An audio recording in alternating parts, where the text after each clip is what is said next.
হাই friends, মই ৰং চেনেলত সম্প্ৰচাৰিত হৈ থকা সূৰুযমুখী ধাৰাবাহিকখনৰ আজিৰ খণ্ডটো চাবলৈ বহুত বেছি ভাল লাগিব, কিয়নো আজিৰ খণ্ডটোত পৰীক্ষণৰ ওচৰৰ পৰা ঘৰলৈ সি ত্ৰিদীপৰ আগত সোণ ইমান দিনে ক'ত আছিল কিবা কৈছে নেকি বুলি সুধিব, আৰু তেতিয়া ত্ৰিদীপে নাই বুলি ক'ব, আৰু তেতিয়া পৰীয়ে ময়ো তাক সুধিবলৈ নহ'ল, সি যে ভালে ভালে উভতি আহিছে সেয়া আমাৰ কাৰণে ডাঙৰ কথা।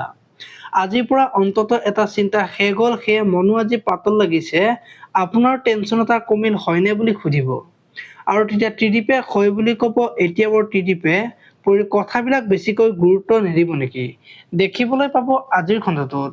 এইফালে আকৌ অনুস্মিতাই অংশুৰ লগত বিয়া খাম বুলি ক'ব, আৰু তেতিয়া মাকে অনুস্মিতাক তুমি যদি অংশুৰ লগত বিয়া খোৱা ইয়াতে থাকিবা আৰু মোৰ ঘৰ মোৰ বিজনেছ চম্ভালিবা বুলি ক'ব, আৰু তেতিয়া অনুস্মিতাই এয়া পচিবল নহয় বুলি ক'ব, তাতকৈ বিয়া নোখোৱাই ভাল বুলি ক'ব, আৰু মাকে অংশুই মানি নল'ব বুলি ভয় খাইছা নেকি বুলি ক'ব। মই জানো অংশুমান দাই ঘৰখনক বহুত ভাল পায়, তেওঁ তাত থকাটোৱেই বিচাৰিব, দেউতাকক এৰি কেতিয়াও ইয়াত নাথাকে বুলি মাকক ক'ব। এতিয়া বাৰু মাকৰ কাৰণে অংশু আৰু অনুস্মিতাৰ বিয়াখন নহ'ব নেকি, দেখিবলৈ পাব আজিৰ খণ্ডটোত।